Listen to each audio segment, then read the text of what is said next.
Di masa-masa sekarang tuh, apalagi ya usia-usia muda yang bukan lagi usia sekolah pada umumnya, Ya, tapi antum masih banyak menghabiskan waktu untuk membaca. Sepenting apa sih membaca dalam bagi seorang Jamalianda? kalau membaca itu memang salah satu eh, bisa dikatakan hobi, memang bisa Hmm. dikatakan kegiatan juga. Mm-mm.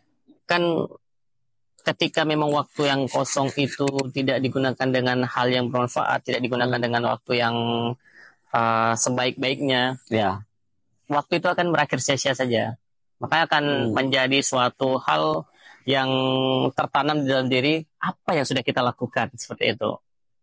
Dan yang antum lakukan itu, apakah itu dilakukan juga oleh guru-guru kebanyakan kalau antum lihat?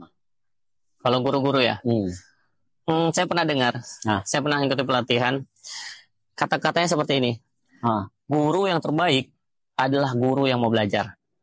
Hmm. Guru yang terbaik adalah guru yang mau belajar.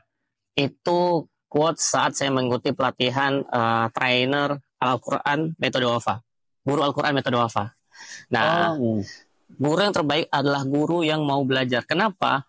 Karena apa yang dia sampaikan kepada anak-anak muridnya, dia sampaikan kepada anak-anak siswanya, Ya.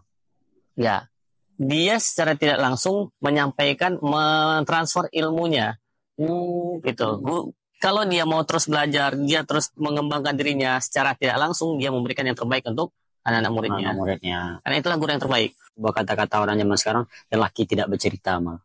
Iya, karena Iya, itu sebuah cerita itu. betul. Bagaimana kalaulah tidak para imam-imam dan para penulis-penulis itu bercerita di dalam bukunya, berapa banyak literasi yang hilang saat ini.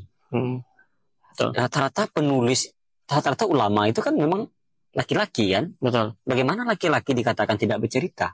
Sedangkan dia menulis. Sedangkan dia menulis. Memang yang terasa itu kan apa yang disampaikan dengan hati, dia akan masuk ke dalam hati kan.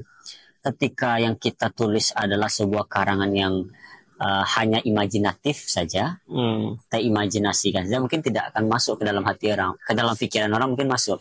Tapi ketika kisah itu adalah kisah hidup yang kita tuliskan, kita menjiwai menulis itu, karena kita merasa tokoh utama di dalam tulisan itu adalah kita gitu. Iya, betul. Dan ketika sampai kepada orang lain, itu sangat meresap. Jadi teori laki-laki tidak bercerita, mungkin laki-laki memang tidak bercerita, tapi laki-laki menulis. Ya. Laki-laki itu memang tidak cerita kepada orang lain, tapi dia cerita pada buku-buku diarinya di tengah malam gitu kan.